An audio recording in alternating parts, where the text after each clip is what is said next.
Բարև, Բուն TV-ի եթերում սպորտ պոդքասթն է, Էթանոսի հետ իհարկե։ Եվ ինձ համար շատ հաճելի նախ եւ առաջ վերադարձը եւ կարծում եմ նաեւ բոլոր նրանց համար, ովքեր սպասել են այս ընթացքում մեզ, մեր վերադարձին, մենք ունենք ամփոփելու բազմաթիվ հետաքրքիր մեծ իրադարձություններ։ Ես մասնագիտությամբ պատմաբան հնագետ եմ, դա նշանակում է, որ ժամանակագրության քրոնոլոգիայի հետ մասնագիտական սեր ունեմ, քանի որ դա մեր չափորոշիչներից մեկն է, դերևս մեր գիտակարգում եւ ցանկանում եմ ժամանակագրությունը պահպանել։ Այդ մասին էր խոսքը եւ երկու մեծ շատ կարեւոր մարզական իվենտների մասին ենք խոսելու եւ պահպանելու ենք ժամանակագրությունը։ Ըստ այդմ, առաջինը մեծ անդրադարձ է լինելու ֆուտզալի Հայաստանի ազգային հավաքականին, քանի որ Լիտվան եւ Լատվիան ընդունել էին հին աշխարհամասի ֆուտզալի ամենակարևոր իրադարձությունը, դա էլ մեզ համար պատմական ֆուտզալային իվենտ էր, չեմ մանրամասնում, քանի որ դրան առանձին բաղկացուցիչ մեծ կտոր ենք առանձնացնելու եւ երկրորդը այս շարքում, որին որ պետք է այս տարվա առաջին անդրանիկ թողարկման ժամանակ անդրադառնամ, դա Միլանում կայացած ձմեռային օլիմպիական խաղերն են։ Ստացվում է ինչ-որ երկու մեծ կտորներ ենք ունենալու, հիմնականը ֆուտզալ եւ ձմեռային օլիմպիական խաղեր։ Կարծում եմ մեկը մյուսից հետաքրքիր թեմաներով եւ հարուստ տեղեկատվությամբ sense իրադարձություններ, մարդիկ կան, ովքեր որ հպանցիկ են հնարավոր է հետևել այս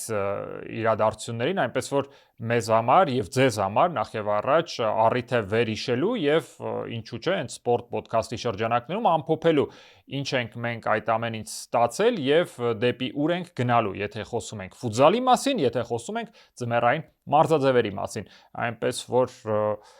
բարի վերադարձ, թե ձեզ, թե մեզ։ Մեր այս առաջին թողարկումը 2026-ի առաջին թողարկումը մենք սկսում ենք ֆուտզալի մասին անդրադարձով։ Ինձ համար շատ կարևոր մի մարզաձև, որի մասին շատ ենք խոսել։ Ունեցել ենք թե հյուր եղել է այն մարդը, ով այս հաջողության երևի թե ամենաանկյունաքարային անձն է Ռուբեն Նազարեթյանը, եւ թե ոչ մեկ անգամ բավականին խոշոր ժամանակատար այդ տեսանկյունից, հաղորդումներ ենք ունեցել եւ լցրել մեդիա դաշտը այն բոլոր հնարավոր մանրամասներով, որոնք որ ուղղակի եւ անուղղակի կապ ունեին ֆուտզալի հետ։ Միանշանակ է, որ սա ակումբային մարզաձևերի շարքում մեր ամենախոշոր հաջողության մասին պատմությունն է։ Եվ հպարտորեն կարող ենք ընդգծել, որ սկսել ենք խոսել այս մասին այն փուլից, երբ դեռ շատ քչերն է, որ պատկերացնում էին հնարավոր է այս ամենը կյանքի կոչվի եւ իրականություն դառնա։ Այո, գերագույն պատիվ է ինձ համար նախ եւ առաջ, քանի որ ոչ վաղ անցյալում, ընդամենը 1 տարի առաջ ես ուղղակի կապ ունեի հենց այս ազգային հավաքականի հետ եւ անգամ Եվրոպայի առաջնության որակավորումից առաջ իմ աչքի առջև ես տեսնում էի այն հիմնական ու առանցքային փոփոխություններն ու տարբերությունները, որոնք որ կան, օրինակ ազգային հավաքականներում, տարբեր տարիքային խմբերում, հենց ֆուտբոլի ազգային հավաքականում եւ այն էական տարբերությունը, որը որ կա ֆուտզալի ազգային հավաքականում։ Շատերին կարող է հետաքրքրել այդ ինչ էական տարբերությունների մասին է խոսքը։ Նախ եւ առաջ ես կցանկանամ ընդգծել էական մի գործոն։ Այդ էական գործոնը թիմ լինելու հանգամանքն է։ Թիմ ուղիղ իմաստով։ Քանի որ ազգային հավաքականը դա ֆուտբոլիստների կոնգլոմերատ է, որտեղ որ ոչ հաճախ են բոլորի առուները հոսում մեկ հունով։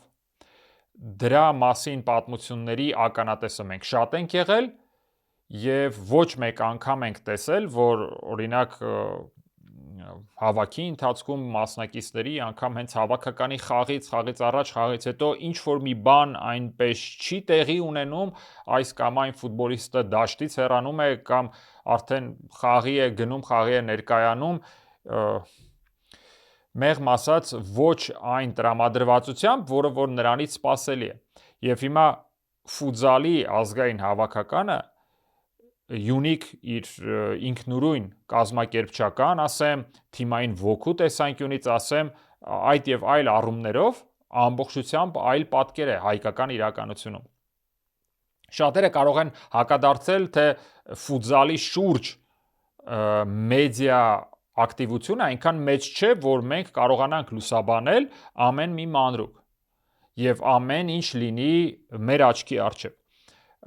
Շտապ եմ հակադարձել, որ ֆուտզալային իրականությունը շատ լուրջ փոխկապակցված է ֆուտբոլի հետ։ Մեր ֆուտզալային աշխարհը ոչ վաղ անցյալում անգամ մինչև վերջերս կապ է ունեցել ֆուտբոլի հետ։ Շատ են տղաները, ովքեր որ ֆուտզալ են տեղափոխվել ֆուտբոլից, այդ թվում եւ ազգային հավաքականում մեր։ Այն հավաքականը, որը որ մեկներ էր Եվրոպայի առաջնություն։ Եվ բոլորն էլ այսպես թե այնպես կապեր ունեն ֆուտբոլային իրականության հետ։ Այսինքն, եթե ինչ-որ մի իրապես սկանդալ տեղի ունենա, որը պետք է ցնցի ֆուտբոլային աշխարհը եւ ֆուտզալային աշխարհը, ավելի ճիշտ, հավատացնում եմ, ելքեր կգտնեն նրանք, որպեսզի կարողանան այդ ամենը բերել մեդիա դաշտ։ Բայց քանի որ այդտեղ կա իրապես թիմի ու միասնական գաղափարի եւ այն ճանապարհի, թե ուր պետք է գնան, հենց դրանով ֆուտզալի ազգային հավաքականը տարբերվում է ֆուտբոլի ազգային հավաքականից։ Այն ավելի հստակ շարադրված միսիա ունի իր առջև դրված հստակ նպատակ, որը որ հաղթահարելի է թվում, եւ նրանք այդ նպատակի հետևից շարժվում են առանց որևէ շեղումների։ Հատուկ ցանկանում եմ ընդգծել, որ ըստ իս ֆուտզալի ազգային հավաքականի հաջողությունների հիմքում ընկած են հենց այս գործոնները, եւ սա դրանցից ամենակարևորն է։ Սահմանեցինք այս կերպ կարելի ասել այն գործոնը, որը օգնեց որպես թիմ կայանալ մեր ազգային հավաքականներից մեկի։ Արդյոք դա բավարար է, շատերը կարող են ասել այո, շատերը կարող են ինձ հետ չհամաձայնել, բայց ես գտնում եմ, որ դա հենց այդպես է։ Հիմա անցնենք հաջորդ փուլին։ Ֆուտզալի Եվրոպայի առաջնությունում, որը նախնական տարբերակում Լիտվան եւ Լատվիան էին մենակ ընդունելու, հետո միացավ Սլովենիան, ինչ-ինչ քաղաքական պատճառներով պայմանավորված չխորանանք այդտեղ, քանի որ ժամանակակից իրականությունում քաղաքականությունը, որը հենց հիմա այն ամեն ինչը, ինչ որ մեր տարածաշրջանում տեղի է ունենում, շատ է ցնցում, այդ մասին հավելյալ մենք խոսենք, Իրանում պատերազմով պայմանավորված հնարավոր է անգամ Իրանը աշխարհի առաջնությանը չմասնակցի, բայց լավ, այդ ամենը մի կողմ, թե ինչու Սլովենիան միացավ, հիմա միացավ, դրանից մեծ հաշվով շատ բան չի փոխվել։ Եվ մեր հավաքականը այնտեղ էր գնում մասնակցելու մի խմբի պայքարում, որտեղ որ բոլոր թիմերը ընկալվում էին, մեր համար ընկալվում էին եւ ֆուտզալային աշխարհի համար էին ընկալվում որպես թիմեր, ում դեմ հնարավոր է խաղալ։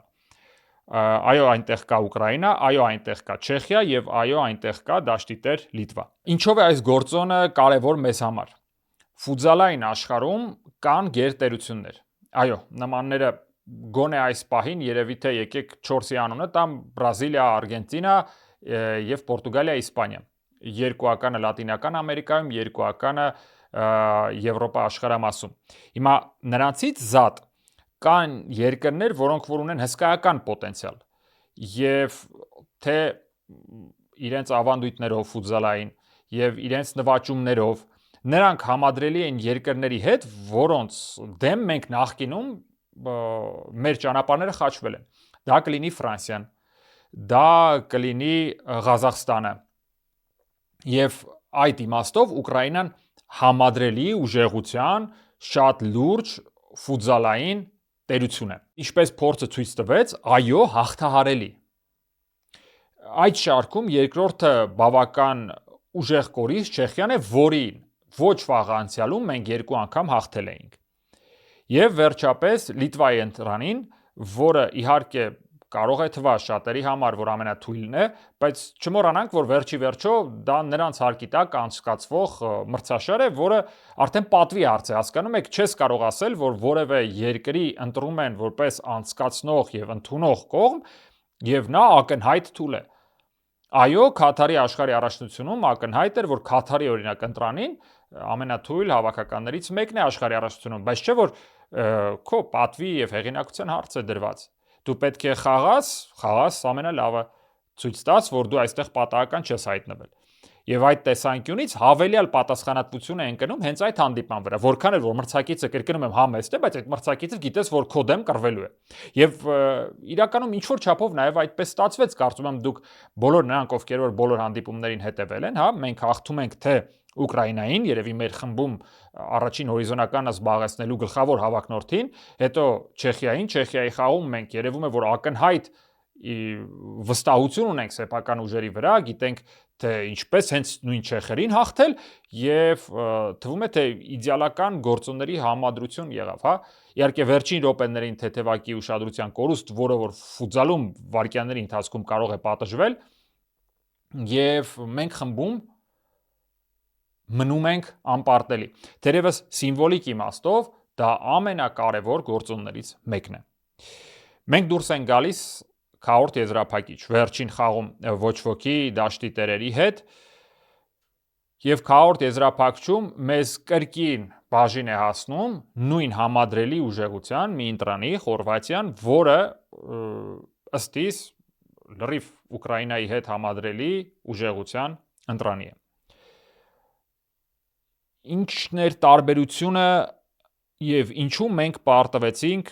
3-0 հաշվով եւ լքեցինք պայքարը։ Մեկ միտք է եկել ինձ մոտ, երբ այդ հանդիպումն ավարտվեց։ Պարզապես ծափեր, գովեստի խոսքեր, բավարարվածության զգացում եւ ել ավելի բարձր ցած կատարելու ափսոսանքի զգացում նույնպես այդ ամեն ինչում արկա էր, բայց սենց որ լավ տեղի ունեցավ այն ինչ տեղի ունեցավ։ Մենք առաջին խաղակեսում բաց ենք թողնում 3 գնդակ, երկրորդ կեսում իրապես այդ թիմը, որը նման մրցաշարերի մեծ փորձ ունի, կարողանում է պաշտպանվել։ Դե ինչ արած, չի ստացվում։ Մրցակցին պատժել այդպես էլ չստացվեց, չնայած իրական գոլային պահեր մեր տղաները ունեցան։ Հիմա ո՞րն է բացատրությունը։ Կարծում եմ տակտիկական, խաղացողների որակների, առհասարակ հավաքականի այդ առումով որևէ թերացում նշել ես չեմ կարող։ Չկա տենց մի գործոն, որ ասեի ASC տեղի ունեցավ, այո, այնտեղ դարպասապահ այն փոխանցումը, որը որ խմբային փուլում նա ոչ մեկ անգամ կատարել է, այդտեղ նա սխալվեց։ Բայց սխալվում են բոլորը։ Եվ թե ինչու դա այդտեղ տեղի ունեցավ, ես ընդամենը մեկ գլոբալ բացատրություն ունեմ։ Ես վստահ եմ, որ մեկ այլ խաղարկությունում, մեկ այլ որակավորման փուլում, եթե մենք հայտնվենք Խորվաթիայի հետ նույն խմբում, եւ ես շատ կուզենայի, որ տենց ինչ-որ ձևով ստացվեր այնպես, որ մեր ճանապարհները խաչվեին ինչ-որ որակավորման փուլում։ Ես վստահ եմ, ներքին իրական վստահություն ունեմ։ Մեր տղաները Խորվաթիայի ընտրանու դեմ կխաղային շատ հանգիստ, կկարողանային թե ոչ ոքի ավարտել, թե անգամ հաղթել։ Ինչու՞, որովհետեւ այստեղ գալիս է մեկ այլ հստակ եւ շատ կարեւոր գործոն։ Դու այն իրականությունում, որը որ մեկ խաղի շրջանակներում կարող է քեզ միջազգային հեղինակավոր մրցաշարի կիսաեզրափակչի ուղեգիր ապահովել, առաջին անգամ ես։ Դա մեր տղաների համար հոգեբանական իմաստով հսկայական ճնշում էր։ Եվ այո, հենց այդտեղ այն փոխանցումը, որը որ մեր դարպասապահ Աղաջանովը միշտ արել է, այստեղ նա սխալվեց։ Չեմ ուզում ասել հենց դա է պատճառը, այո, հազարավոր անգամներ նա կարող է նույն փոխանցումը կատարել ճշգրիտ։ Մարդիկ կային ասում էին նա կարող էր ոչ թե աջ ոտքով, այլ բերեր ձախով տալ, դա չէ էականը։ Էական է այն, որ դու առաջին անգամ ես նման կարևորության ստուգատեսի նման վճռորոշ փուլում։ Եվ գիտեք,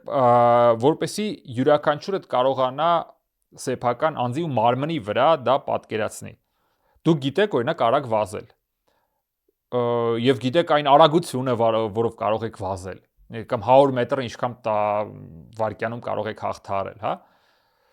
Կարծում եմ Ուսեյն Բոլտի նույն արագությամբ չեք կարող վազել, տենց համեստ գտնվենք, ասենք 11, 12, 13 վայրկյանում։ Շատ լավ մարզավիճակում եք։ Արդյոք դուք նույն կերպ կվազեք, եթե թոկից փախած մի հատ շատ մեծ փարթամ գամփր ձեր հետևից ընկած լինի։ Դուք ստիպված եք լինելու անընդհատ հետ նայել։ Դուք անընդհատ ստիպված եք լինելու այլընտրանքներ փնտրել այդ իրավիճակում, անգամ լինելով վստահ, որ օրինակ որքան էլ նա մեծ ու հսկա է, բայց այդքան արագ չի կարող արագանալ եւ դուք օրինակ այդ փրկության 100 մետրերը կարող եք շատ ավելի արագ հաղթահարել։ Կանցնեք նույն կերպ, ինչպես մինչև այդ առանց այդ շան պայմանի, կարծում եմ, որ ոչ։ Դուք ոչ մեկ անգամ նայելու եք հետ, տեսնելու եք նա արդյոք գալիս է, հասնում է, հասցնելու եք գցել, թե ոչ։ Եվ հենց դա ու դրանով պայմանավորված հազարավոր գործոններ, հազարավոր ֆուտբոլային միկրոպայքարներում մեզ ստիպում էին, որ մեր տղաները հետ հայացք գցեն, այսպես շարադրեմ։ Այն տեղերում, որտեղ որ նրանք այլ գործոնների, այլ հավասար պայմաններում չէին սխալվի, այստեղ հնարավոր էին սխալներ։ Գիտեք, նույն իրավիճակը եղել է օրինակ նույն Մարոկոյի հավաքականի հետ, որ աշխարհի առաջնության ժամանակ հասավ մինչև կիսաեզրափակիչ եւ այստեղ փլուզվեց նրանց գաղափարական հենքերը, նույն հետ նայելու գործոնով պայմանավորված ադրենալինի աճը։ Գիտեք, նման տեղերում, երբ որ դու ինչ-որ միտեղ առաջին անգամ ես, դու հաղթահարել ես ինչ-որ հեղինակավոր ընտրանիների, հասել էլ ավելի բարձր տեղ, որտեղ որ քեզ շատերը չէին էլ տեսնում, եւ դու իրապես ցանկանում ես արդարացնել, որ ես պատահական չեմ այստեղ, եւ ես ուզում եմ կռվել այն ընտրանիքում, որտեղ ում դեմ կարելի է իրապես խաղալ։ Այո, մենք խաղացել ենք պաշտոնական խաղեր Պորտուգալիայի հետ, անգամ Հայաստանում կարողացել ճնշել նրանց, մենք ընկերականներ ենք խաղացել Իսպանիայի հետ եւ տեսել, որ գերհզոր հավաքական է, օքեյ, եւ նրանք էլ դառնում են Եվրոպայի չեմպիոն։ Լավ, բայց դրանցից այն կողմ մյուսների դեմ մենք կարող ենք ու մեր դիմաց Խորվաթիայի հավաքականն է, ոչ Պորտուգալիան, ոչ Իսպանիան։ Բայց այստեղ կրկնում եմ, գալիս է այն գործոնը, որ դու այդտեղ առաջին անգամ ես։ Դու նախկինում այդտեղ չես եղել։ Եվ դու չգիտես ինչպես քեզ հաղթարել։ Այսինքն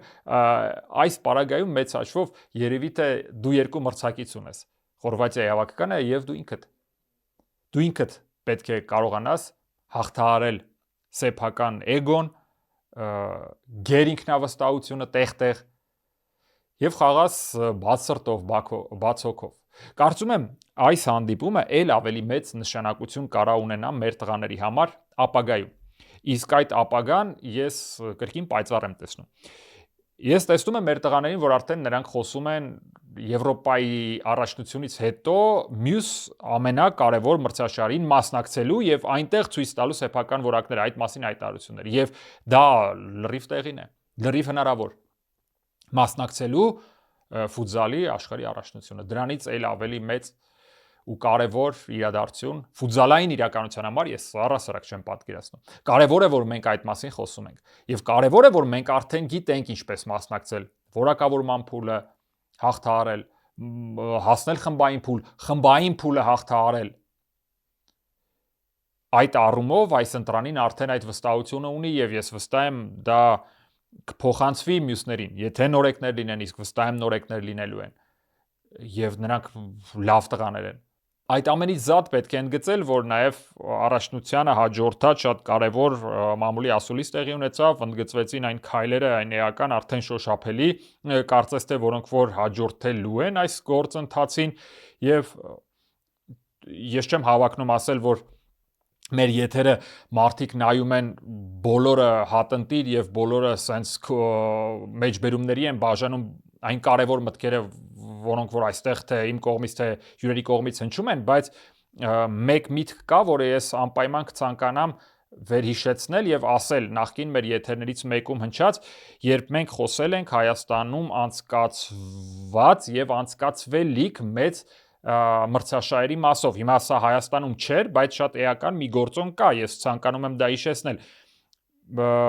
Ինչ ենք մենք ստանում մեծ մրցաշարերից։ Մենք արդյոք որևէ ժառանգություն կուտակում ենք, թե սա գեղեցիկ PR ակցիա է մեր երկրի համար, որ մենք այո կարող ենք մեծ իվենթ ընդունել։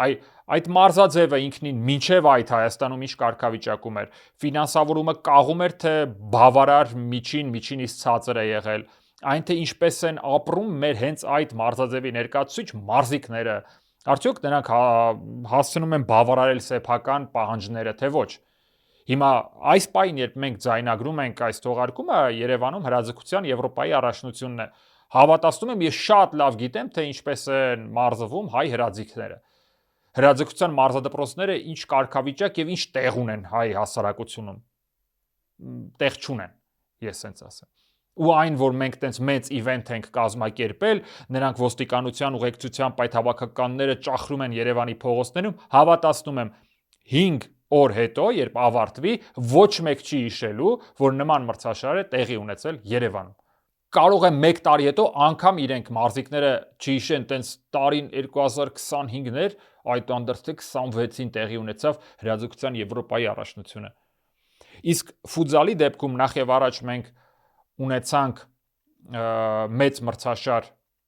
Երևանում, մեր հավաքականը ասավ հաջողության եւ դրանից հետո արդեն ենթակառուցվածքների մակարդակով հստակ հայտարարություններ են հնչում, որ արվելու է սենց ու սենց։ Այո, սա այն դեպքում, երբ մենք չենք ընդունել մեծ մրցաշար, հենց այդտեղ չի ձևավորվել այս ցանկությունը որևէ բան կառուցելու կամ անելու։ Մինչև այդ էլ էր խոսվում էր նաև այն մասին, որ երկար ժամանակ է քննարկվում, բայց միս ու արյուն չի ստանում, բայց այդուհանդերձ կա ինչ-որ process, որը մի քանի տարվա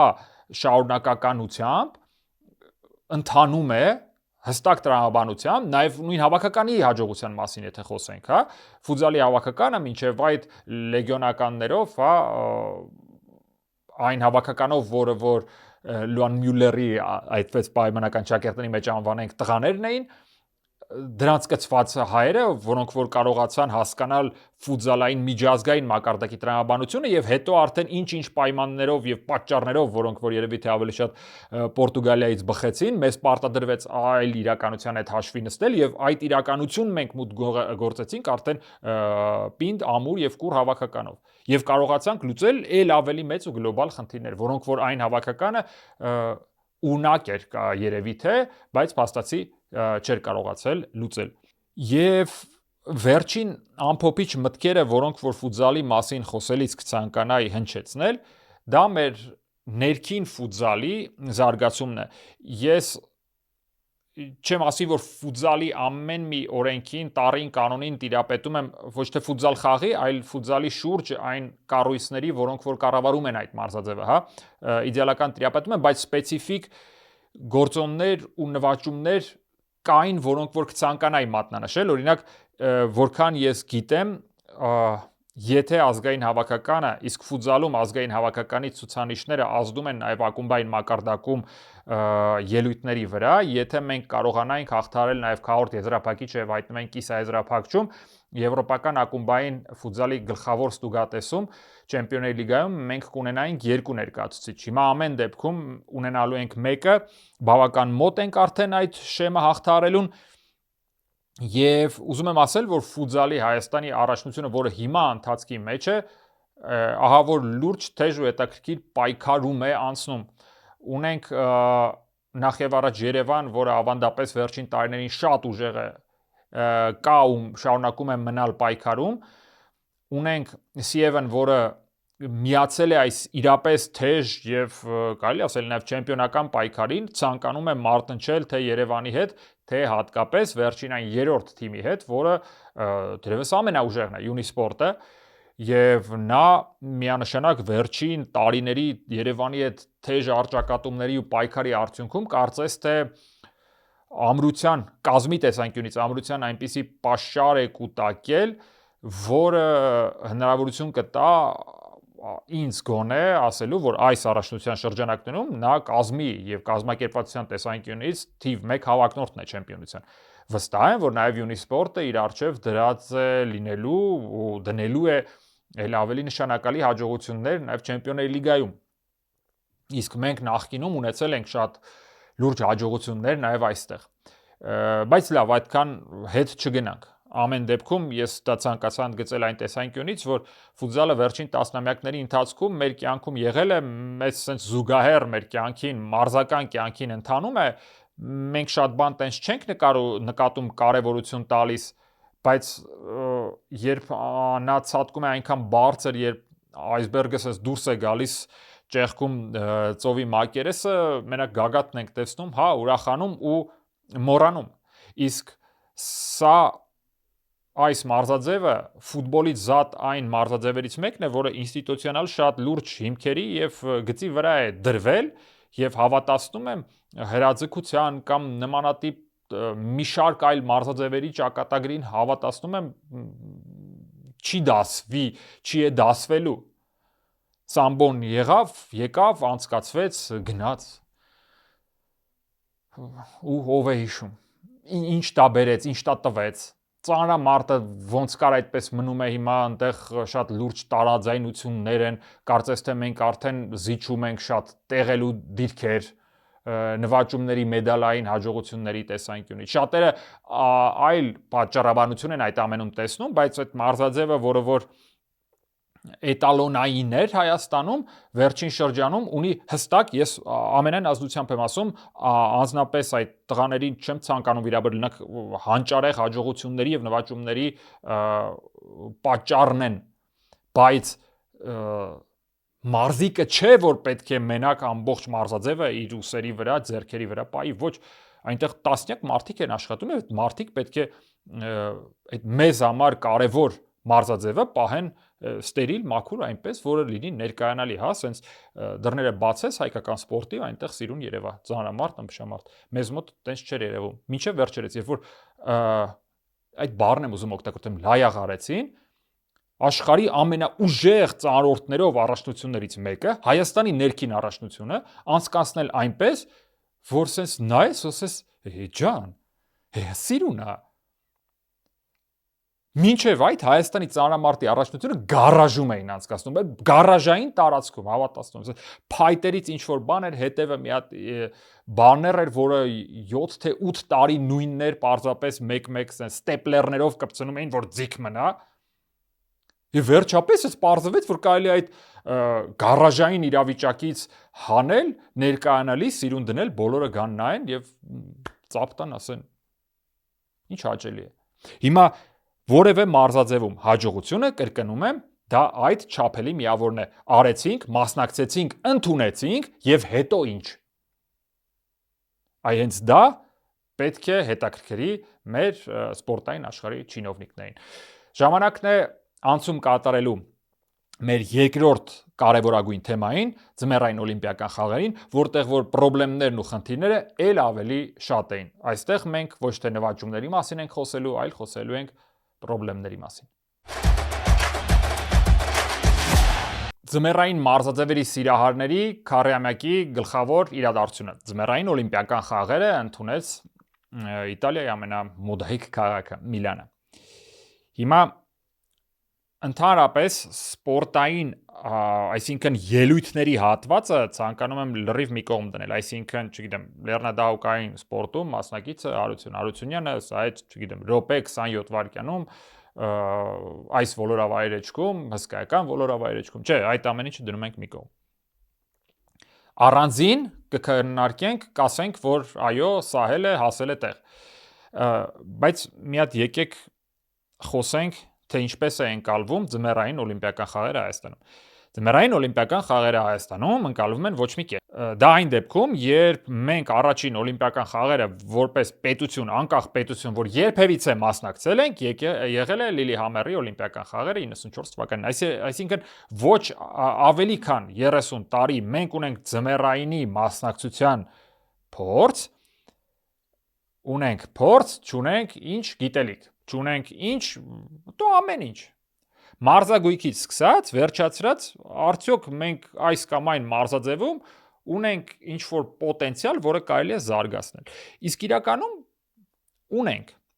Հիմա Ծաղկաձորից զատ գործում է նաև Մայլերը, Ծաղկաձորից եւ Մայլերից զատ Աշոցքում անձնական միջոցներով, երևի ավելի շատ sense սահմանեմ, գրանտային ինչ-որ միջոցներով սահելու համար անհրաժեշտ մինիմալ պայմաններն են ստեղծվել, որտեղ որ իրենց հավաքներն են անցկացնում մեր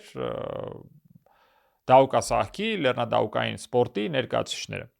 Հիմա այս 30 տարիների ընթացքում որպես անկախ պետություն մենք որևէ նշանակալի հաջողություն չենք ունեցել, իհարկե չենք ունեցել, բայց եւ որևէ 1 սանտիմետրանոց չափելի քայլ պետությունը որպես այդ ամեն ինչի պատվիրատու չի էլ արել։ Ես եթե չեմ սխալվում, մեր նախորդ եթերաշրջանի վերջին թե նախավերջին եթերներից մեկի ժամանակ մի անախորժ դեպքի մասին պատմեցի, որը որ պատահել էր Աշոցքում Դաուկաս հաղորդների հետ, բայց դրա հետ մեկտեղ ասացի, որ դա ինչ որ գործոններով, որի մեղավոր իրականում պետությունն է, հա, նա ունի այդ մարզաձևը, կա այդ ֆեդերացիան, պարբերաբար ինչ որ քեզանից գումար են ուզում, դու գործուղում ես նրանց այս կամ այն երկիր, հիմա այս մարդիկ էլ տեղին անտեղին կարող են, այո, բոլորից պահանջել վերաբերմունք։ Հիմա ինչպես մարդ շարադրի, որ ճիշտ հնչի, երևի թե պետք է այդ ամեն ինչը հնչի, օրինակ իմ առջև բացված մի անձի տենց հայտարարությունների տեսքով, խոսքը Հայաստանի դահուկավազքի եւ սնոուբորդի ֆեդերացիայի նախագահի, արդեն նախկին նախագահի Գայք Սարգսյանի մասին է խոսքը, ով մինչև օլիմպիական խաղերի տենց մեկնարկը արդեն ինչ որ իրադարձություններ, որոնք որ սենց էական նշանակություն ունեցան, թե ինչու նա նաև հրաժարական տվեց, կարծում եմ նա Մեդիամաքսի գործընկերներին տվեց տեսահարցազրույց եւ էականորեն սենց բացահայտեց այն ճգնաժամը, որը առհասարակ կա եւ շրջապատում է ձմեռային մարզաձևերին։ Ես հիմա ճիշտ ասած համ փորձում եմ վերաշարադրել նրա մտքերը, համ չգիտեմ արդյոք մի բան պետք է վերաշարադրել, եթե այդ մարդու կողմից ավելի լավ է դա շարադրվել։ Երևի թե նախ եւ առաջ պետք է ասեմ, որ հետևեք եւ նայեք, վերանայեք, ես անգամ պատրաստ եմ իմ գործընկերներին խնդրել, որպեսզի մեր տեսանյութի YouTube-յան հրապարակման տակը description-ում դրվի այդ լինքը հարցազրույցի, որովհետեւ այդտեղ այնքան էական բացթողումներ է մատնանշվում, որոնք որ եթե չկան, պատկերացնում եք, մի մարզաձև, որը հեսա մարզիկներ է ուղարկելու օլիմպիական խաղերի ֆինանսավորումը չի ստանում, որովհետև տենց 30 տարի մեր գերատեսչությունը հիմա ԿԳՄՍ-ն, հա, կոպիտ ասած, չի ֆայմել, թե ինչպես պետք է ֆինանսավորում տա ձմեռային մարզաձևի, որի գործունեության տարին սկսում է եւ ամենակարևոր իրադարձությունը սկսում է օրինակ փետրվարին։ Հա, այսինքն ֆինանսական էլ կոմպոնենտը մի կողմ, չգիտեն քանի կոմպլեկտ եւ ոնց պետք է համազգեստ մարզազգեստ փոխանցեն իրանց։ Պլյուս առանձնապես չեն հետաքրքրվում քանի հոգուն եւ ոնց պետք է տան։ Երևի վստահ եմ նաեւ չափերի տեսանկյունից տենց իրանց չի հետաքրքրում, ասում են մի հատ XL, մի հատ L, մի հատ M, մի հատ S, հա, երևի տենց։ Բանից պարզվեց տենց իրանք որոշել են, որ 7 կոմպլեկտ է ուղարկվում։ Իրանց չի հետաքրքրում չափելի միավորները, որոնք որ մյուս մարզաձևերում կան եւ այստեղ օրինակ չեն գործում, հա։ Չկա Եվրոպայի առաջնություն դահուկավազքում, դահուկասահքում։ Տենց կա իրենց ցանկությունը չափորոշի չէ։ Եթե չեք մասնակցել Եվրոպայի առաջնությանը, մարդ չկա Եվրոպայի առաջնություն հիմա։ Կա աշխարհի առաջնություն, աշխարհի գավաթի խաղարկության մրցափուլեր։ Հիմա հաշվի նստել այդ գործոնի հետ, բայց ոնց կարող են հաշվի նստել այդ եւ նման գործոնների հետ մարդիկ, ովքեր որ սպորտից մի հատ իմ շատ մոտիկ գործընկեր կա, ասում են նիբումբում, հա։ Իրանք եւ մարդիկ, ովքեր որ շատ հաճախ մարզաձևերի հետ կապ ունեն, իրանք սենց իրացիոնալ ընկալում ունեն սպորտի, թե դա ինչ է իրանից ներկայացնում։ Ռացիոնալ ընկալում Հայաստանում շատ քիչ մարդ ու շատ քիչ բանի նկատմամբ ունի։ Դե ցավոք սրտի, որովհետեւ մենք որպես ազգ ենք տենց, երկրորդն էլ որովհետեւ այն իրականությունը, որում որ ապրում ենք, որևէ ռացիոնալության հետ անգամ չի թողնում։ Հիմա ցավալի է ընդգծել, որ մի մարզաձևերի շարքում, որտեղ որ սառը լինելը երևի թե ամենակարևորն է, մենք մեղմ ասած տենց սառը չենք ու տակ ենք մի այլ կարգի։ Միքայել Միքայելյանը մեր մասնակիցներից մեկը պատժվել, ասեմ, ինչ ասեմ, մերթական մրցափուլերից մեկում երբ որ մասնակցում է միջազգային իդեպ, այդտեղ ստիպում են նրան, որպեսզի նրանք բացատրություն ներկայացնեն, տուգանվեն, քանի որ նա օրինակ իր մարզազգեստի բիբի վրա փակել էր Ադրբեջան այդ գրությունը, որը տես ճակերտների մեջ զարդարում էր հայ մարզիկի վրա գրվածը։ Պարզաբանման համար դիմել էին հենց այս ֆեդերացիայի, որը գլխավորում էր երկար ու ձիգ տարիներ Գայիկ Սարգսյանը, թե բա պարզաբանեք, խիա մեր մարզիկը Ադրբեջան գրությունը փակել։ Ես շատ հարգեցի ֆեդերացիայի արձագանքը, գրեց, որ հայորդու նման քայլը ես չեմ կարող պարզաբանել, կարծում եմ դա պարզաբանման կարիք չունի։ Պարզվեց, օրինակ մեր նախարարության համար կարիք կար պարզաբանելու։ Հիմա մի հատ շատ էական մեկ այլ հրապարակում, որը արել է շատ իմ մոտիկ գործընկեր Ռաֆայել Խալացյանը, նա արձագանքներն էր ամփոփել եւ խոսել հենց այդ միջադեպի մասին, որը նախորդել էր ձմեռային օլիմպիական խաղերին, տասնյակ շատ հեղինակավոր մարզիկներ ասել էին, որ դա ցնորաբանություն է, աննորմալ է, որ միջազգային մրցաշարի ընթացքում միջազգային դահուկասահքի ֆեդերացիան թույլ է տվել, որ հովանավոր լինի կոնկրետ պետություն ու պետությունը ցանկանա իր այդ ոչ թե պետությունը, այլ ներկայացել է այդտեղ որպես տուրիզմը ներկայացնող կոմիտե, ասեմ, ինչ ասեմ, եւ ցանկանա, որ այդ մրցաշարի ընթացքում բոլոր մարզիկները երկրի անունով հանդես գան։ Դա բոլոր նորվեգացիները, ֆինները ընդգծել էին, որ դա աննորմալ է։ Եվ շատ լավ նկատառում մարզիկների մեկի կողմից, որ ասում է դա նույնն է, ինչ որ շատ հեղինակավոր եւ լուրջ ավանդույթներ ունեցող ձմեռային մարզաձևերում ավանդույթներ ունեցող երկրներից մեկի մարզիկի վրա, օրինակ ասում է Շվեդի վրա գրված ելներ Նորվեգիա, կամ նորվեգացու վրա գրած ելներ Շվեդիա։ Ասում է դա իմ համար աբսուրդի աստիճան աննորմալ է, թե ոնց են դա թույլ տվել, միայն կարելի է այդ մարդկանց հարցնել։ Այսինքն այն, որ ամենահեղինակավոր մարզաձևերից մեկում էլ ավելի շատ sense հեղինակություն ունեցող երկրների ներկայացուցիչները քննադատում են միջազգային ֆեդերացիային, դա մեր սպորտի աշխարհն էլ դեսենց հենանիծած ամպագորգոր անջում։ Տոп այն մարդիկ, ովքեր որ նշանակվել են այդտեղ, որպեսի կարգ ու կանոն իբր հաստատեն, հա, այդ մարդկանց ընդհանրապես չի հետաքրքրում, որ օրինակ Նորվեգիայի դահուկասահքի ֆեդերացիան, որը հավատացնում եմ շատ ավելի հեղինակավոր է, քան դահուկասահքի այդ միությունը, որը կարգավորում է եւ անցկացնում է այդ ամեն ինչը։ Իդեպ նրանք ել ավելի շատ են քննադատվում մարզաձևում որևէ կարևոր քայլ չկատարելու, նվաճումներ չապահովելու։ Նորվեգացիները նաեւ ընդգծում են, որ մեծ հաշվով մենք մարզվում ենք, գիտենք մեր մարզումային պլանը, գիտենք թե ինչ ենք ուզում այս մարզաձևում, գիտենք բոլոր նորարարությունները, անում ենք այդ նորարարությունները, բայց մենք երբ որ գալիս ենք միջազգային մրցաշարի, մենք հասկանում ենք, որ որևէ այլ երկիր մեզ հետ մեծ հաշվով ոտ գցել չի կարող են ավանդապես այդ ուժեղ երկրները, մեր հարևանները, ֆինները եւ շվեդները ու մի քանի երկիր անհատական մարզիկներ, որոնք որ շատ հաճախ անգամ հենց գալիս են այդ երկրներ մարզվելու եւ փորձի փոխանակման շրջանակներում ձեռք են բերում ինչ որ մի գիտելիք եւ կարողություն, որը չի ապահովում միջազգային կառույցը, որը տապալել է կազմակերպչական հովանավորչական հատվածը եւ ստիպել օրինակ հակամարտող երկրներից մեկի ներկայացուցիչի վրա գրվի Ադրբեջան, որն էլ որ պատվի հարցը այդ մարդը փակել է։ Ես այդտեղ խնդիր չեմ տեսնում։ Առավել եւս ֆեդերացիային մեր գրելու նամակով բացատրելու կարիք առհասարակ չեմ տեսնում։ Իրանք պարզվեց տեսնում են, որովհետև իրանք սպորտից հեռու են։ Մեր համար շատ կարևոր երկու այլ նվաճում կա, որոնք որ համեստորեն պետք է հնչի եւ նույնպես պետք է հնչի աբսուրդի ժանրի շրջանակներում, չէ որ որևէ մեկի համար դա էական չէ։ Նախ եւ առաջ ինչպես են մարզվել, ինչպես են այդ ճանապարհը հատել մեր գեղասահորդները։ Գեղասահքի աշխարհի շուրջ իրականությունը, որը որ մենք ունենք։ Շատ հաճելի էր տեսնել տևական ժամանակ բացակայությունից հետո կրկին Հայաստանի դրոշը հայ գեղասահորդներին, այն որ նրանք Արա Գևորգյանի Արցախ կատարման շատ գեղեցիկ կատարման հենց տակ իրենց ելույթն ունեցան բացառիկ կատարում, որը կարելի ասել նաև ավանդապես ոչ մեկ անգամ է հնչել տարբեր տեղեր, տարբեր առիթներով։ Եվ բայց դա որքանով է դա կարևորվել, հա, մեր իրականությունում, չգիտեմ։ Եթերում օքեյ։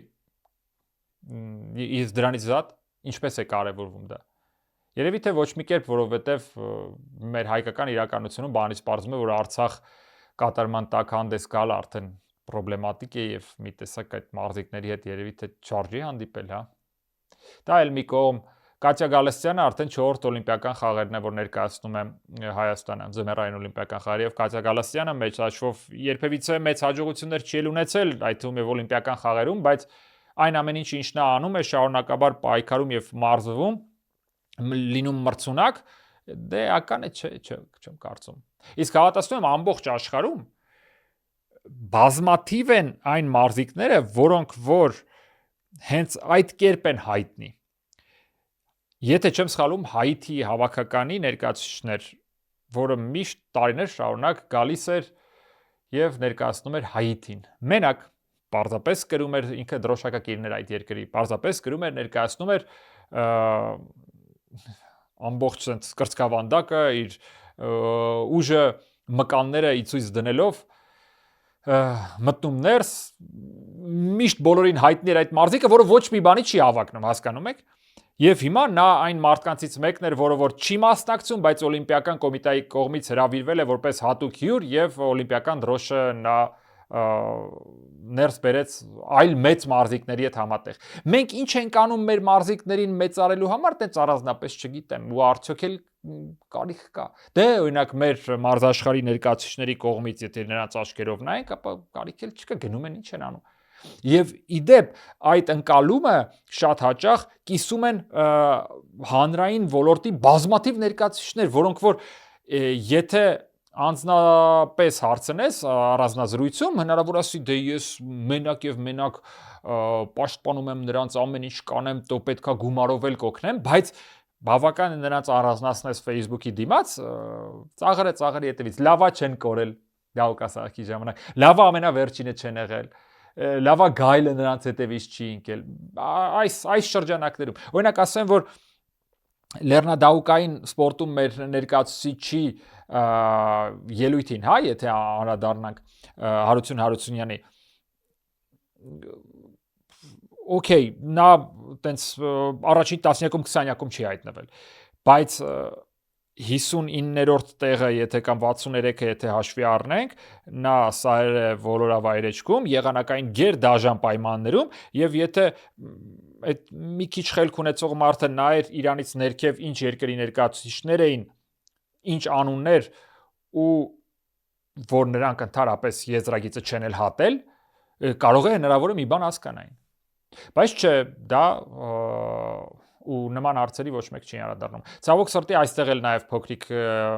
խնդիր ունեցանք։ Գլեբ Մովսեսովն էր այդ ուղեգիրը նվաճել լեռնադահուկային սպորտում, բայց քանի որ անվանապես այն չի կցվում տվյալ մարզիկին, նշում են շատերը, որ Հարություն Հարությունյանի այնտեղ ուղևորվելը ճիշտ չէր, պետք է հենց Մովսեսովը գնար։ Մովսեսովն էլ իր հերթին ինստագրամյան տենց գրառմամբ հանդես եկավ, որ ֆեդերացիան որոշում է կայացրել ոչ թե իրեն ուղարկել, այլ մեկ այլ մարզիկի։ Եվ այսպես, տասնյակ խնդիրներ։ Բայց քանի որ մենք չունենք ինստիտուցիոնալ պահանջ դնող եւ այդ կատարմանը հետո անդրադարձող պետություն եւ մարզական վարչարարությամբ ճիշտ զբաղվող մարդիկ, մենք ունենում ենք մի իրականություն, որտեղ որ սենց հանկարծակի տեղի են ունենում օլիմպիական խաղեր, հանկարծակի փորձում ենք ինչ-որ մի հատ շտկել իրավիճակը եւ հետ գրությամբ պարզապես մարզ աշխարհին կից սպորտային սպորտասեր հանրությունը, հա, պարտքու պահանջը ներկայացնում, ուզում է բացատրություն մարզիկից, մարզչից եւ ֆունկցիոներներից, ովքեր որ պետք է բացատրություն տան։ Ֆունկցիոներներն էլ շատ հաճախ ասում են ժողովուրդ ջան, լեմա պետությանը դիմեք,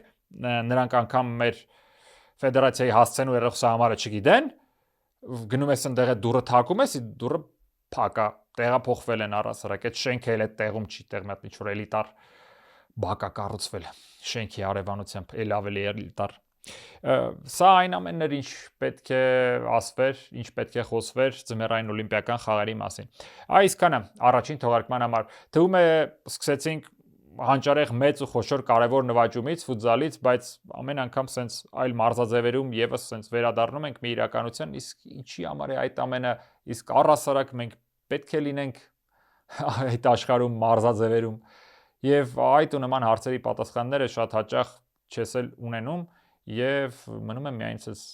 եթե եղունգ ունես գլուխդ քորես եւ այդ մասին որպես լուծում հուշես այդ մարզաձևերի ներկայացուցիչներին, որը դերևս ամենացավալի լուծումն է, որը կարող ենք մենք առաջարկել։ Այս առաջին թողարկման համար այսքանը, մնացեք Բուն TV-ի հետ։